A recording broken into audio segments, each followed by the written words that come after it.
এইভাবে যখন সে সিজদায় যায় তখন তার মস্তিষ্কে রক্তের সঞ্চালন বৃদ্ধি পায়, ব্রেনের বিভিন্ন কোষ পুনরুজ্জীবিত হয়, ফলে তার মেধার বিকাশ ঘটে, স্মৃতিশক্তি বৃদ্ধি পায়। সুবহানাল্লাহ। এর মাধ্যমে, এই ব্যায়ামের মাধ্যমে তার শারীরিক ভারসাম্য সুরক্ষিত হয়, তার শারীরিক গঠন সুগঠিত হয়, এর মাধ্যমে তার মানসিক অস্থিরতা দূর হয়ে যায়। সুবহানাল্লাহ। আরো বহু রোগের কথা বলেছেন। এক পর্যায়ে প্রখ্যাত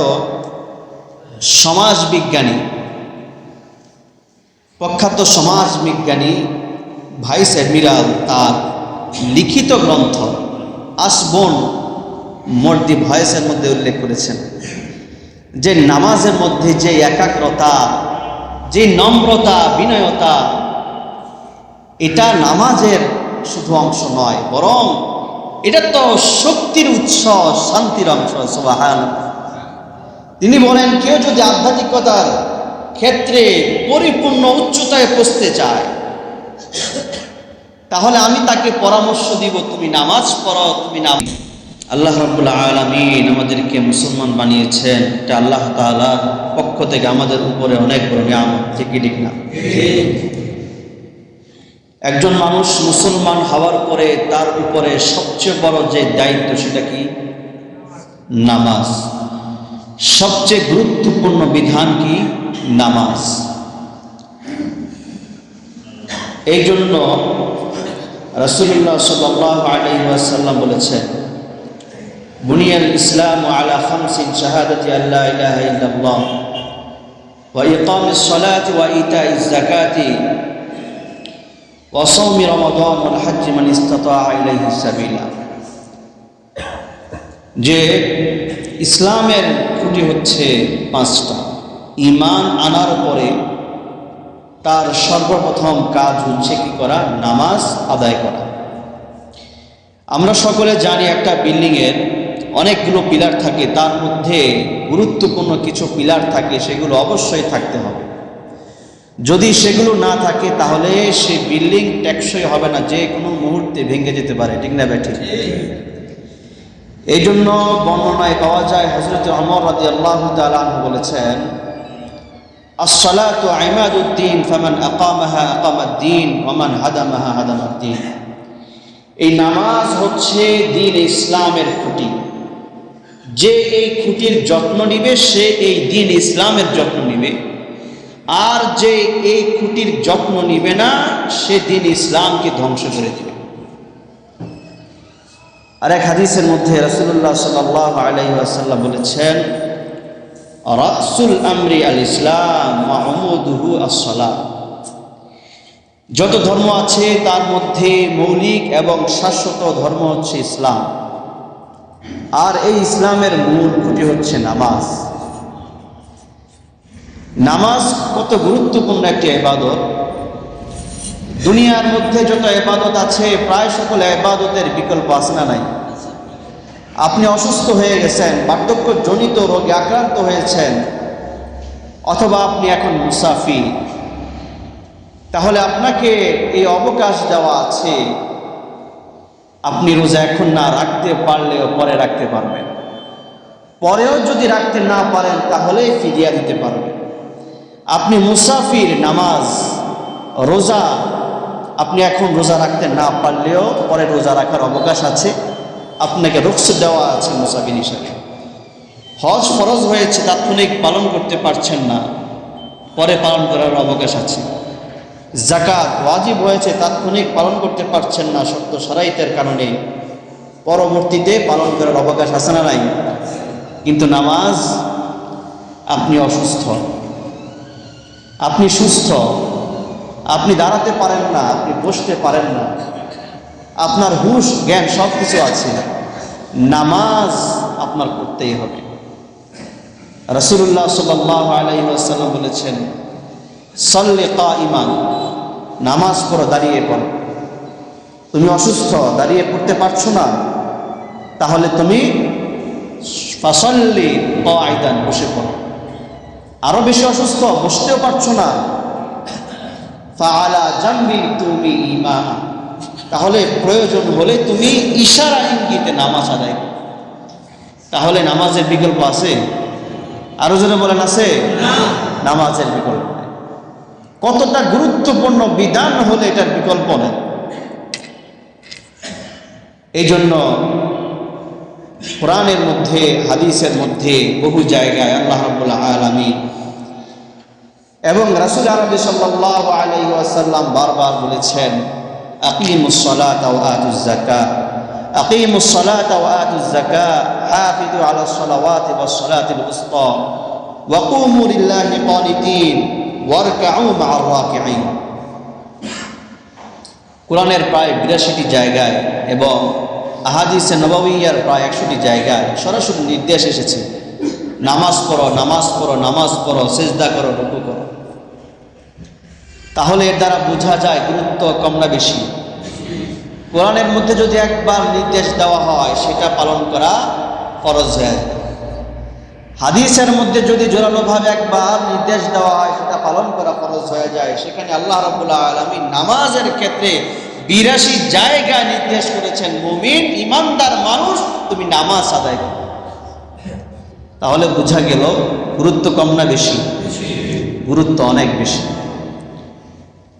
এই নামাজ হচ্ছে রব স্রষ্টা পালনকর্তা এবং তার বান্দার মাঝে একটি সম্পর্ক। যখন আপনাকে বলা হবে আজ দেশের প্রধানমন্ত্রী অথবা দেশের বাদশাহ আপনাকে তার সাথে সাক্ষাতের সুযোগ দিয়েছে, আপনি খুশি হবেন না বেজার হবেন? কম হবেন না বেশি হবেন?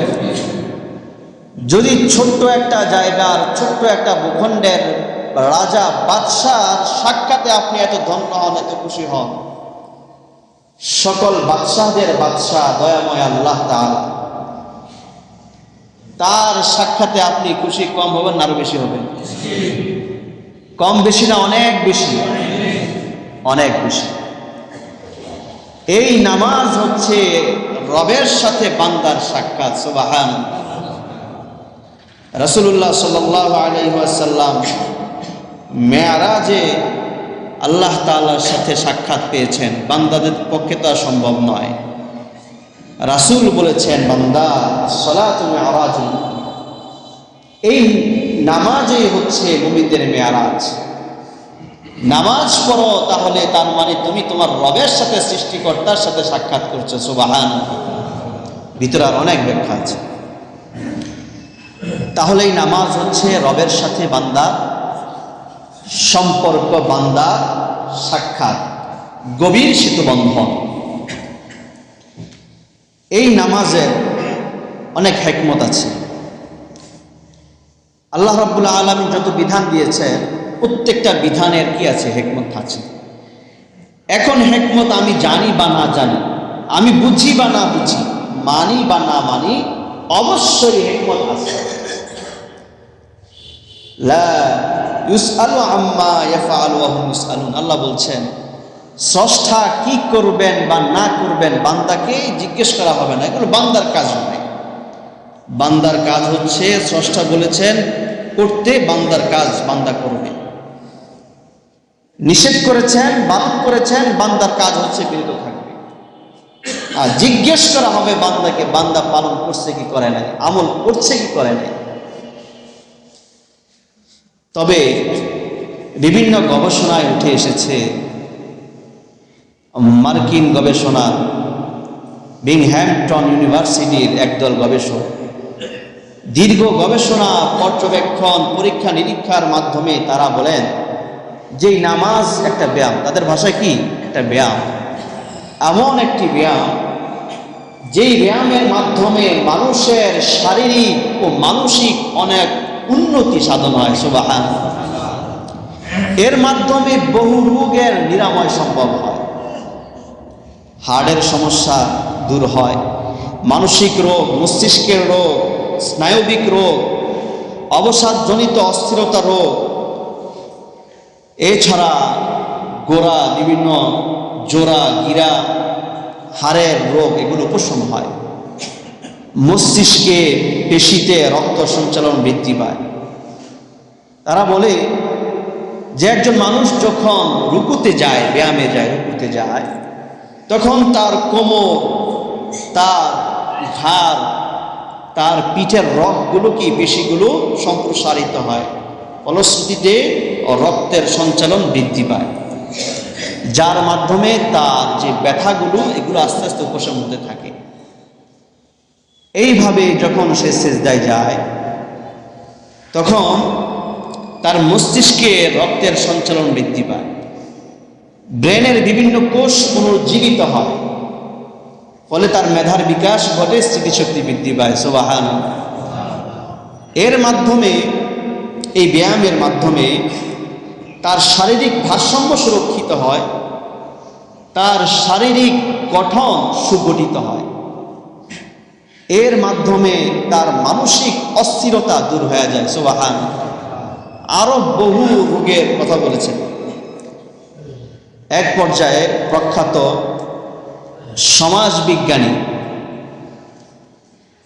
সমাজবিজ্ঞানী ভাইস অ্যাডমিরাল তার লিখিত গ্রন্থ আসবোন মোর দি ভয়েসের মধ্যে উল্লেখ করেছেন যে নামাজের মধ্যে যে একাগ্রতা, যে নম্রতা, বিনয়তা, এটা নামাজের শুধু অংশ নয়, বরং এটা তো শক্তির উৎস, শান্তির অংশ। সুবহানাল্লাহ।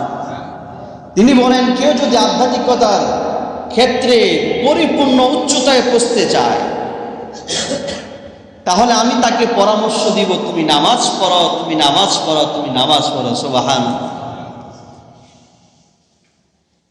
একজন পাকিস্তানি হৃদরোগী অস্ট্রেলিয়া গিয়েছেন, তো সেখানকার বড় ডাক্তার তাকে পরামর্শ দিয়েছেন, যাচাই বাছাই পরীক্ষা নিরীক্ষার পরে বলেছেন 7-8 দিন লাগবে আপনার এই ব্যায়ামগুলো শিখতে, এরপরে আপনি কন্টিনিউ এই ব্যায়ামগুলো করবেন, আপনি সুস্থ হয়ে যাবেন।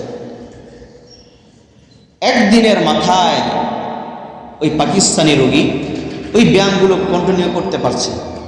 তো অস্ট্রেলিয়ান ডাক্তার বলছে,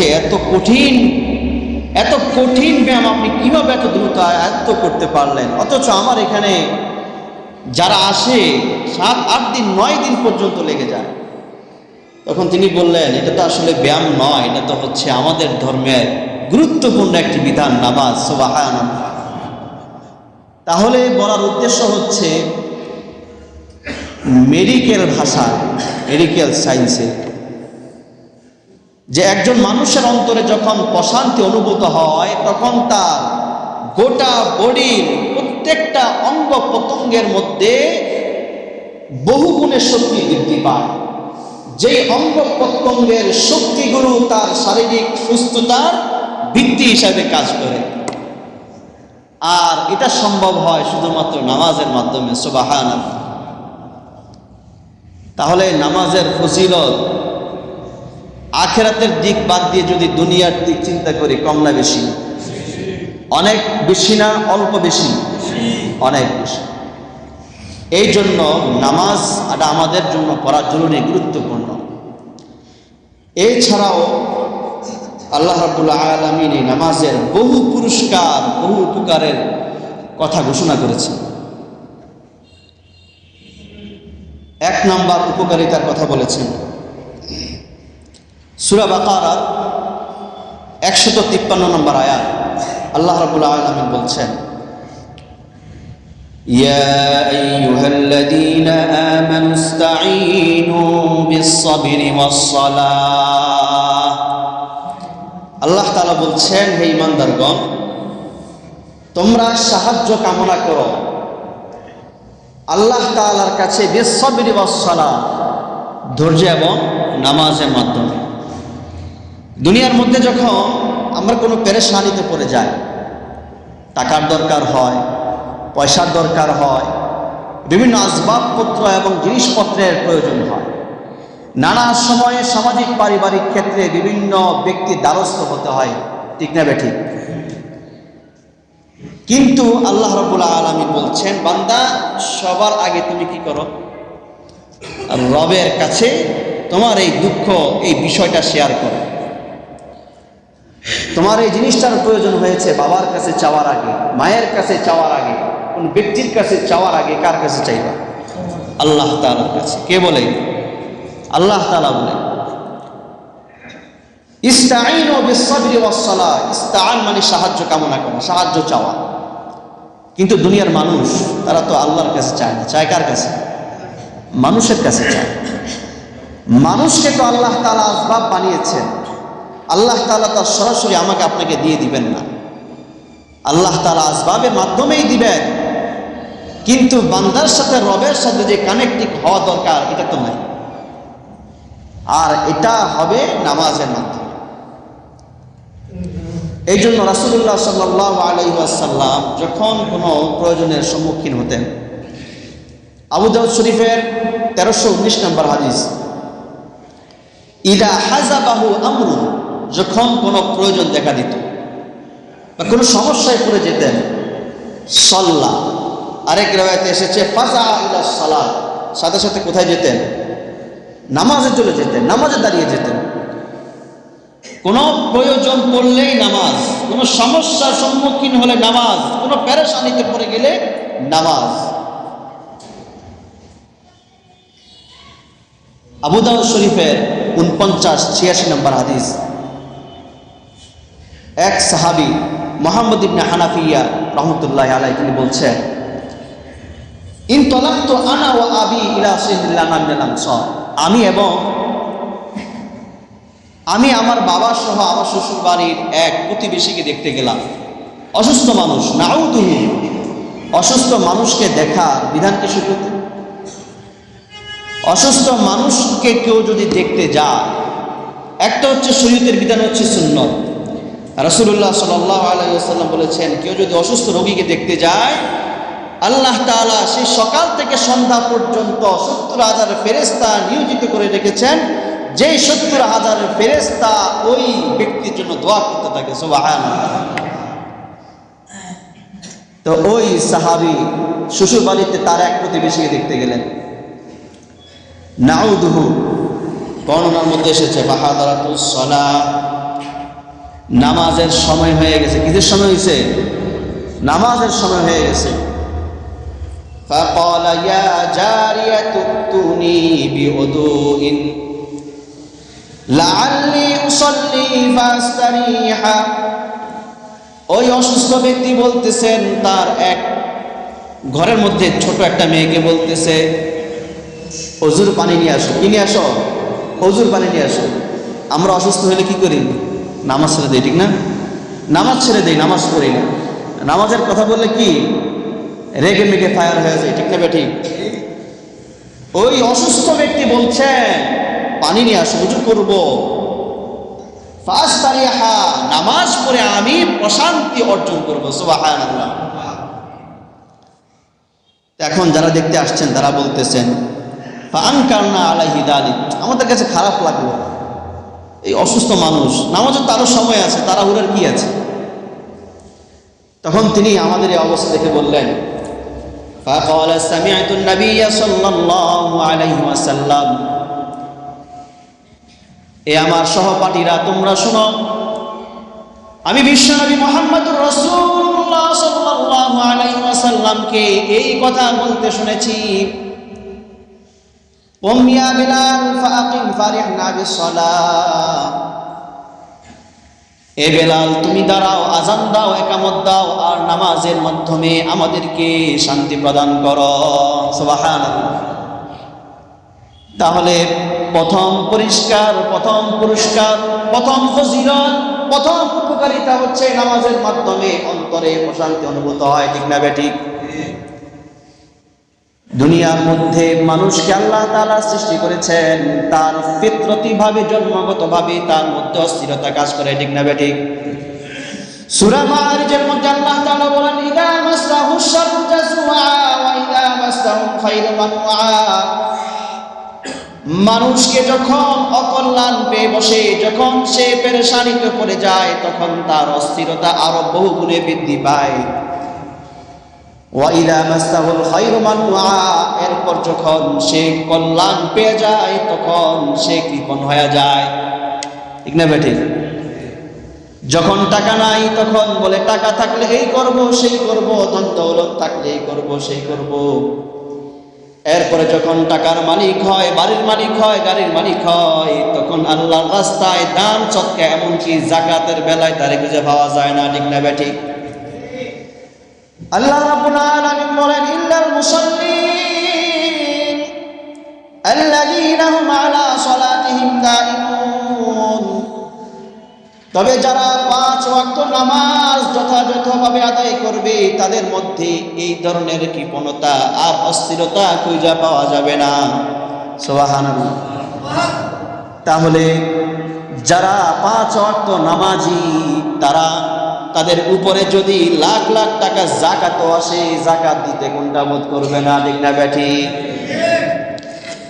তাহলে বোঝা গেল নামাজের মাধ্যমে প্রথম উপকারিতা হচ্ছে শান্তি অনুভব করা যায়, শান্তি পাওয়া যায়, পেরেশানি দূর হয়ে যায়। 2 নাম্বার ফজিলত হচ্ছে সহিহুল জামির 2573 নম্বর হাদিস, রাসূলুল্লাহ সাল্লাল্লাহু আলাইহি ওয়াসাল্লাম বলেছেন, নামাজের আমল যা ঠিক থাকবে কাল কিয়ামতের ময়দানে অন্যান্য আমলগুলো ঠিক হয়ে যাবে। সুবহানাল্লাহ।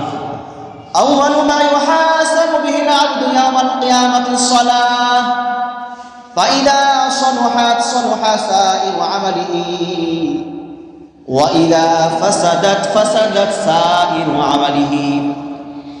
কাল কিয়ামতের ময়দানে সবার আগে সর্বপ্রথম নামাজের হিসাব নেওয়া হবে। যদি কোনো বান্দার এই নামাজের ক্ষেত্রে তার আমল সঠিক হয়ে যায়, গণে টনে দেখা গেল তার প্রত্যেক নামাজ ঠিক আছে, নামাজের মধ্যে কোনো কমতি নাই, তাহলে অন্যান্য আমলেও কমতি থাকলে আল্লাহ তাআলা সেই কমতি দূর করে দিবেন। ওয়া ইদা ফাসাদাত ফাসাদা সাইরু আমালিহি, আর যদি নামাজের মধ্যে সমস্যা থাকে তাহলে অন্যান্য আমলের মধ্যেও সমস্যা হয়ে যাবে। আরেক রাওয়ায়াতের মধ্যে আছে ফাকাদ খাবা ওয়া খাসিরা, ওই ব্যক্তি দুনিয়াতেও ক্ষতিগ্রস্ত হবে, আখিরাতেও ক্ষতিগ্রস্ত হবে। তাহলে বলেন, নামাজ আমাদের শুদ্ধ করার দরকার আছে না নাই? নামাজ করার দরকার আছে না নাই? অন্য আমল যতটুকু পারি করে, কিন্তু নামাজ যেন আমাদের থেকে মিস না হয়, নামাজ যেন আমাদের থেকে কি না হয়, মিস না হয়। তাহলে 2 নাম্বার পুরস্কার হচ্ছে, উপকারিতা হচ্ছে, নামাজ ঠিক থাকলে অন্য আমলগুলো কি হয়ে যাবে, অটোমেটিকলি কি হয়ে যাবে, ঠিক হয়ে যাবে।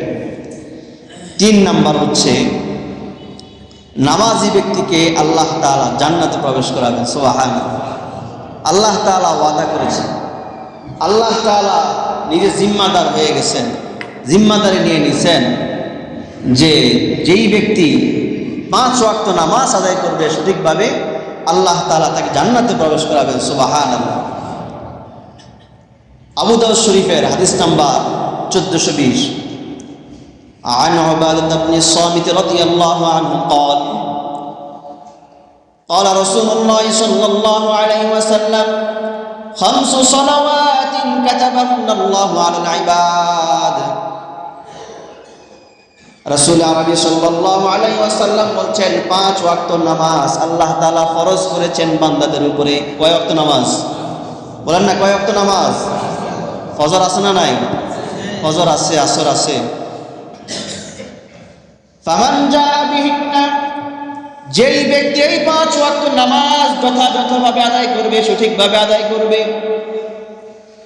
ফজরের সময় ফজর, যোহরের সময় যোহর, আসরের সময় আসর, মাগরিবের সময় মাগরিব, এশার সময় এশা, 5 ওয়াক্ত নামাজ যেই ব্যক্তি যথাযথভাবে আদায় করবে, লাম ইউদাইয়া মিনহুন্না শাইআ, কোন নামাজকে সে নষ্ট করবে না, ইস্তিগফাফান বিহাক্কিহিন্না, অবহেলা করে, অবজ্ঞা করে।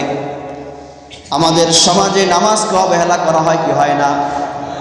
বাসার মধ্যে যখন ম্যাডাম তার স্বামীকে বলে যাও মসজিদে গিয়ে নামাজ আদায় করে আসো, স্বামী যদি একটু মেজাজি হয়, স্ত্রীরে বলে পড়র পড়র কইরো না, নিজের কাম নিজে করো। এমন আছে না নাই? বাবা যখন সন্তানকে বলে, সন্তান তখন বাবাকে ওই কথা বলে। আবার সন্তান যখন বাবাকে বলে, আত্মীয় স্বজনকে বলে, তখন আত্মীয় স্বজনও এমন কথা বলে কি বলে না? অনেক সময় অনেক দিনই ভাই মসজিদে আসার সময় অনেককে নামাজের দাওয়াত দেয় কি দেয় না? তখন কি বলে? নিজের চরকায় তেল দেন, আর যদি একটু সভ্যভদ্র হয় বলে আসতেছি, আপনি যান, আমি আসতেছি, এমন বলে কি বলে না?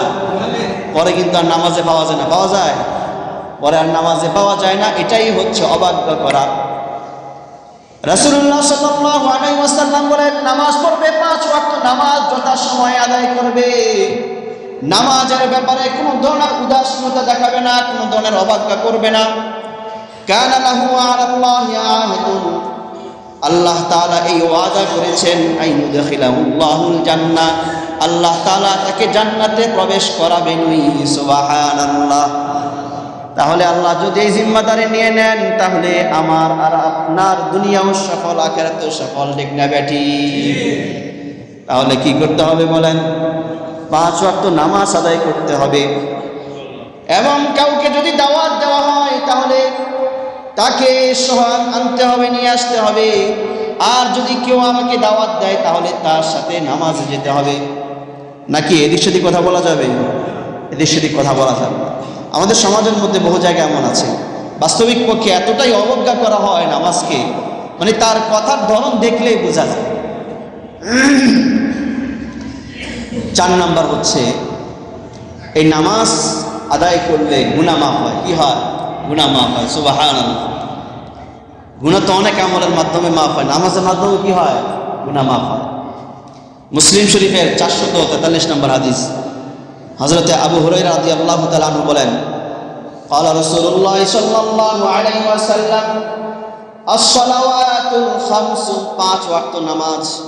কয় ওয়াক্ত নামাজ? 5 ওয়াক্ত নামাজের মধ্যে ফজর আছে না নাই?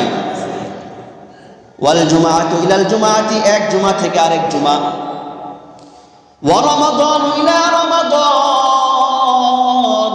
এক রমজান থেকে আরেক রমজান। এর মধ্যে যত সগীরা গুনাহ থাকবে আল্লাহ তাআলা মাফ করে দেবে। সুবহানাল্লাহ। তাহলে কোনো বান্দা যদি ফজর নামাজ আদায় করার পরে তার থেকে কোনো সগীরা গুনাহ হয়ে যায়, এরপরে যোহর আদায় করলে ফজরের পরের গুনাহ মাফ হয়। হয় কি হয় না? যোহর নামাজ আদায়ের পরে কোনো গুনাহ করলে, আসর করলে ওই সগীরা গুনাহ মাফ হয় কি হয় না? ফজর থেকে পরের দিন ফজর পর্যন্ত যত সগীরা গুনাহ হবে নামাজের মাধ্যমে আল্লাহ মাফ করে দিবেন। এরপরে যদি কোনো গুনাহ আরো থেকে থাকে তাহলে গত জুমা পড়ছে, গত জুমা থেকে এই জুমা পর্যন্ত এই জুমা আদায় করলে পুরা এক জুমার সগীরা গুনাহ আল্লাহ মাফ করে দিবেন। এরপরেও যদি মাস কি মাস কোনো গুনাহ থেকে থাকে তাহলে আল্লাহর হাবিব বলতেছেন, ওয়া রমাদান ইলা রমাদান, ওই 1 বছর আগের রমজান থেকে এই রমজান পর্যন্ত কোনো সগীরা গুনাহ যদি তার আমলনামায় থেকে থাকে তাহলে এই রমজানের উসিলায় আল্লাহ গোটা 1 বছরের সগীরা গুনাহ মাফ করে দিবেন। তাহলে ফজিলত কম না বেশি? মুসলিম শরীফের 667 নম্বর হাদিস, রাসূলুল্লাহ সাল্লাল্লাহু আলাইহি ওয়াসাল্লাম বলেছেন, লাউ আন্না নাহরান বিবাবি আহাদিকুম ইয়াগতাসিলু মিনহু 5 মাররাত, যদি ও আমার সাহাবারা তোমাদের ঘরের সামনে একটা নদী থাকে, এই নদীতে দৈনিক 5 বার গোসল করে তাহলে তার শরীরে কোনো নাপাকি থাকবে, কোনো ময়লা থাকবে? সাহাবায়ে কেরাম বললেন, লা ইয়া রাসূলুল্লাহ, কোনো ময়লা থাকবে না, কোনো নাপাকি থাকবে না, সে পরিষ্কার থাকবে। রাসূল বলেছেন, ফাযালিকা মাতালাস সালাওয়াতিল খামসি ইয়ামহুল্লাহু বিহিন্নাল খাতায়া, ঠিক তেমনি ভাবে যেই ব্যক্তি 5 ওয়াক্ত নামাজ আদায় করবে আল্লাহ তাআলা এই 5 ওয়াক্ত নামাজের উসিলায় তার সমস্ত গুনাহ খাতাগুলো মাফ করে দিবেন। মিশকাত শরীফের হাদিস 576 নম্বর হাদিস, ক্বালা রাসূলুল্লাহ সাল্লাল্লাহু আলাইহি ওয়াসাল্লাম, আন্নাহু খারাজা জামানাশ শীতাই, শীতকালে গাছের পাতাগুলো কিন্তু ঝরে যায়, তাই না? হ্যাঁ, গাছের পাতাগুলো কি ঝরে যায়। রাসূলুল্লাহ সাল্লাল্লাহু আলাইহি ওয়াসাল্লাম শীতকালে বের হলেন আর কি, এক পর্যায়ে দেখলেন একটা গাছ থেকে পাতা ঝরছে। তখন তিনি কি করলেন? ফাআখাযা বিগুসনাইনি মিন শাজারাতিন, একটা গাছের ঢাল এভাবে ধরলেন, ধরে কি করলেন? ফাজাআলা যালিকাল ওয়ারাকু ইয়াতাহাফাত, এভাবে লাড়া দিলেন। কি করলেন? লাড়া দিলেন। নাড়া দিলে কি পাতা আরো ঝরবে না? এরপরে তিনি বলেন, ইয়া আবা দাররিন, এ আবু যর। আবু যর গিফারি সাহাবীকে বলতেছেন, ইয়া আবা দাররিন, হে আবু যর। তিনি বললেন, লাব্বাইকা ওয়া সা'দাইকা ইয়া রাসূলুল্লাহ। নবী বলেন, ইন্নাল আবদা লা ইউসাল্লি সলাতা ইউরিদু বিহা ওয়াজহাল্লাহ। যখন কোন মুসলিম বান্দা শুধুমাত্র আল্লাহকে খুশি করার জন্য নামাজ আদায় করবে, মানুষকে দেখানোর জন্য, বলেন না, মানুষকে দেখানোর জন্য। আমাদের সমাজে তো ইলেকশনের সময় যখন আসি অথবা নেতা নির্বাচনের সময় যখন আসি, তখন নেতাকে এমন অবস্থায় দেখা যায় মনে হয় দুনিয়াতে নামাজি যদি কেউ থেকে থাকি তিনি একজন। ঠিক না বেঠিক? আল্লাহর হাবিব বলেন, ইউসাল্লি ইউরিদু বিহা ওয়াজহাল্লাহ, শুধু নামাজ পড়বে কাকে দেখানোর জন্য? আল্লাহকে খুশি করার জন্য নামাজ আদায় করবে। ফাতাহাফাতা আনহু দুনুবুহু কামা ইয়াতাহাফাতু হাদাল ওয়ারাকু মিন হাদিস শাজারাতি। তাহলে যেমনি ভাবে এই গাছের পাতাগুলো ঝরে যায়, ঠিক তেমনি ভাবে ওই নামাজি বান্দার জিন্দেগির সমস্ত গুনাহ খাতাগুলো ঝরতে থাকবে। তাহলে সব কম না বেশি? নামাজ পড়বো কি পড়বো না? রাসূলুল্লাহ সাল্লাল্লাহু আলাইহি ওয়াসাল্লাম বলেছেন, শুধু তাই নয়, যেই ব্যক্তি এশার নামাজ মান সাল্লা, মুসলিম শরীফের 1366 নম্বর হাদিস, মান সাল্লাল ইশা ফি জামাআতিন ফাকান্নামা সাল্লা নিসফাল লাইল, যে ব্যক্তি এশার নামাজটা জামাতের সাথে আদায় করবে, অর্ধেক রাত পর্যন্ত নফল নামাজ পড়া সব আল্লাহ তার আমলনামায় লিখে দিবেন। সুবহানাল্লাহ। ওয়া ইন সাল্লা সুবহা ফি জামাআতিন, আর যদি ফজরের নামাজটা জামাতের সাথে আদায় করে, ফাকান্নামা কামাল লাইলা কুল্লাহু, তাহলে সে যেন গোটা রাত নফল নামাজে কাটাইছে। সুবহানাল্লাহ। তাহলে ফজিলত কম না বেশি? 5 নাম্বার ফজিলত হচ্ছে ওই ব্যক্তির মর্যাদা আল্লাহ তাআলা বাড়ায় দিবেন, বহু গুণে বাড়ায় দিবেন। হযরতে মাদান ইবনে আবি তালহা আল ইয়ামারি তিনি বলেন, লাকিতু সাওবান মাওলা রাসূলুল্লাহ সাল্লাল্লাহু আলাইহি ওয়াসাল্লাম, আর রাসূলের কৃতদাস, আজাদকৃত কৃতদাস সাহাবী হযরতে সাওবান রাদিয়াল্লাহু তাআলা আনহুর সাথে সাক্ষাৎ করলাম। তাকে বললাম আখবিরনি বিআমালিন আ'মালুহু ইউদখিলুনি আল্লাহু বিহিল জান্নাহ, এমন একটা আমল সম্পর্কে আমাকে আপনি দিক নির্দেশনা দেন, আমি আমল করব, এই উসিলে আল্লাহ আমাকে জান্নাত দিয়ে দিবেন। সুবহানাল্লাহ। দ্বিতীয়বার জিজ্ঞেস করলাম, কোনো জবাব দিলেন না। তৃতীয়বার জিজ্ঞেস করলাম, কোনো জবাব দিলেন না। এরপরে হযরতে সাওবান বলতেছেন, সাআলতুহু আন যালিকা রাসূলুল্লাহ সাল্লাল্লাহু আলাইহি ওয়াসাল্লাম, তুমি যেমন আমাকে জিজ্ঞেস করছো, আমিও ঠিক এইভাবে রাসূলকে জিজ্ঞেস করেছিলাম। সুবহানাল্লাহ। রাসূল বলেছেন, আলাইকা বিকাথরাতিস সুজুদ, রাসূল জবাবে বললেন, তুমি যদি এমন আমল চাও তাহলে বেশি বেশি করে সিজদা দাও। সিজদা মানে বেশি বেশি করে নামাজ পড়ো, বেশি বেশি কি করো? নামাজ পড়ো। ফা ইন্নাকা লা তাসজুদু সাজদাতান ইল্লা রাফা'াকা আল্লাহু বিহা দারাজাতান, কারণ তুমি যতবার সিজদা দিবা, যতবার নামাজ পড়বা, আল্লাহ তাআলা দুনিয়া ও আখিরাতে তোমার তত মর্যাদা বাড়ায়া দিবে। শুধু তাই নয়, ওয়া হাত্তা আনকা খাতিয়াতান, এবং কোনো অন্যায় থাকলে ওই অন্যায়ও আস্তে আস্তে মিটায়া দিবে। সুবহানাল্লাহ। মুসলিম শরীফের 978 নম্বর হাদিস, এরপরের হাদিস, হযরত রাবিআ কাব আল আসলামী রাদিয়াল্লাহু তাআলা আনহু বলেন, আবিতু মা রাসূলিল্লাহ সাল্লাল্লাহু আলাইহি ওয়াসাল্লাম, রাসূলের সাথে আমি এক রাত ছিলাম, তার খেদমতে ছিলাম। রাসূলকে যখন নামাজের সময় হয়েছে, ফাআতাইতু বিউদুইহি, ওযুর পানি নিয়ে আসলাম, যা যা প্রয়োজন ওযু করার জন্য সব নিয়ে আসলাম। তো রাসূল এত রাতে আমার খেদমত দেখে তিনি বললেন, সাল, তোমার যা মনে চায় তুমি আমার কাছে চাও। সুবহানাল্লাহ। খুশি হয়ে যখন আপনি যখন খুশি হয়ে যায় কারো ব্যক্তির উপরে, কোনো ব্যক্তির উপরে, তখন কি বলি? তোমার কি লাগবে বলো, বলি কি বলি না? বলি। আপনি যদি এমন জায়গায় হতাম, কি বলতাম? একটা বাড়ি লাগবে, একটা ফ্ল্যাট লাগবে, একটা গাড়ি লাগবে, ঠিক না বেঠিক? 1 কোটি টাকা লাগবে, এরকমই তো বলতাম। তিনি বললেন, আসআলুকা মুরাফাকাতাকা ফিল জান্নাহ, জায়গা মতো আমি আপনার কাছাকাছি থাকতে চাই জান্নাতে। সুবহানাল্লাহ। নবী বললেন, তোমার কি প্রয়োজন আমার কাছে চাও। তখন তিনি বললেন, আমি জান্নাতে আপনার কাছাকাছি থাকতে চাই। সুবহানাল্লাহ। নবী বললেন, আও গায়রা যালিক, এটা বাদ দিয়ে অন্য কিছু চাও না, এটা তো অনেক বড় ব্যাপার। তিনি বললেন, না আমি এটাই চাই। তখন রাসূল বললেন, ফাআইন্নি বিকাসরাতিস সুজুদ, তাহলে বেশি বেশি করে নামাজ পড়ো, নামাজের মাধ্যমে আমাকে সাহায্য করো। সুবহানাল্লাহ। তুমি আমার কাছাকাছি থাকতে চাও, তাহলে বেশি বেশি নামাজ পড়তে হবে।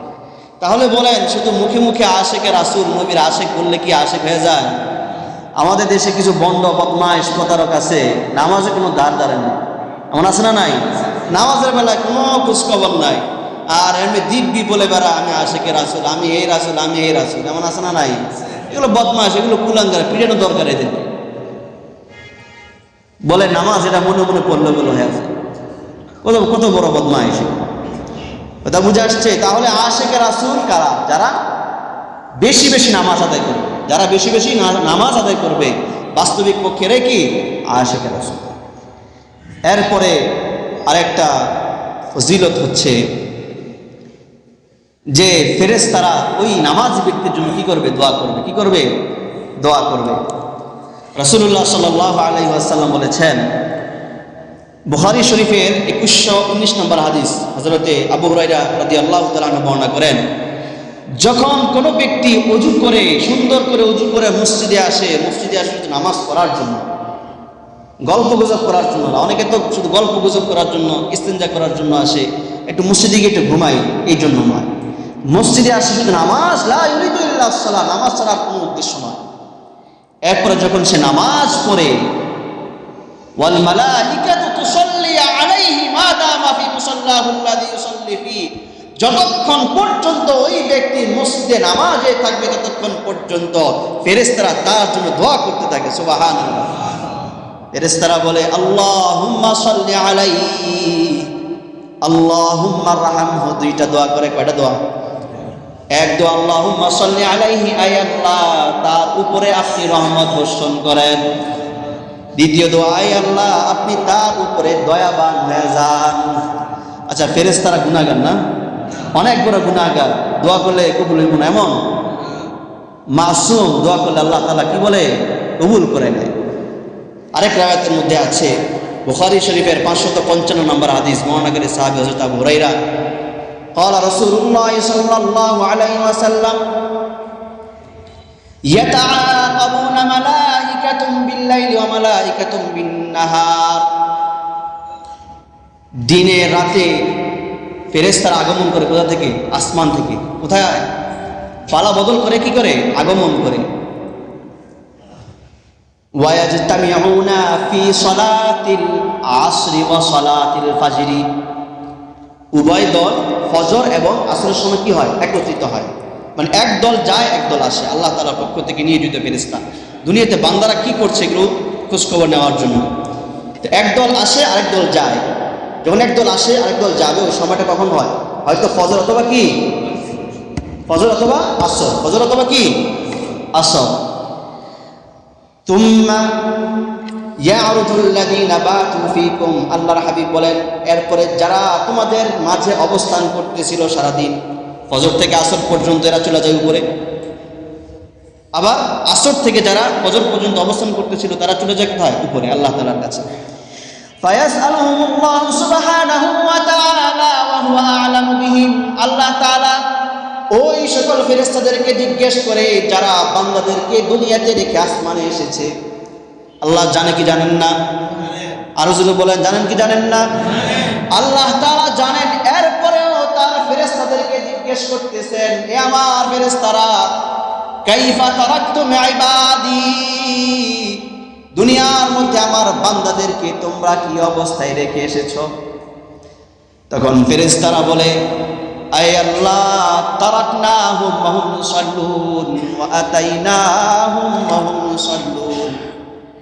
আমরা যখন আসমান থেকে দুনিয়াতে যাই তখন তারা দেখলাম মসজিদে ফজরের নামাজ জামাতের সাথে আদায় করতেছে, আর আমরা যখন দুনিয়া থেকে আসমানে আসলাম তখন দেখলাম তারা আসরের নামাজ মসজিদে জামাতের সাথে আদায় করতেছে। তাহলে ফেরেশতারা দোয়া করে আবার ওই নামাজি বান্দার পক্ষে সাক্ষী হয়, বলেন না সুবহানাল্লাহ। সুতরাং আমরা এমন ফেরেশতার সাক্ষ্য পেতে চাই কি চাই না? এমন দোয়া পেতে চাই কি চাই না? তাহলে কি করতে হবে? 5 ওয়াক্ত নামাজ জামাতের সাথে আদায় করবো তো ইনশাআল্লাহ। না মিস যাবে? বলেন না মিস যাবে? আওয়াজটা কমে গেছে, মিস যাবে মনে হয়। মিস গেলে কিন্তু আপনাদের লস না আমার লস। আমার দায়িত্ব পৌঁছে দেওয়া, পৌঁছে দিলাম। আমল করবো তো ইনশাআল্লাহ। কে কে 5 ওয়াক্ত নামাজ ইনশাআল্লাহ জামাতের সাথে আদায় করবো? হাতুর আল্লাহকে দেখা। আল্লাহ রাব্বুল আলামিন আমাদের সকলকে কবুল আর মঞ্জুর করে আনেন। ওয়া আখির দাওয়ানা আলহামদুলিল্লাহি রাব্বিল আলামিন। যারা ক্বাবলাল জুমআহ 4 রাকাত সুন্নাত পড়েন, সুন্নাত পড়েন।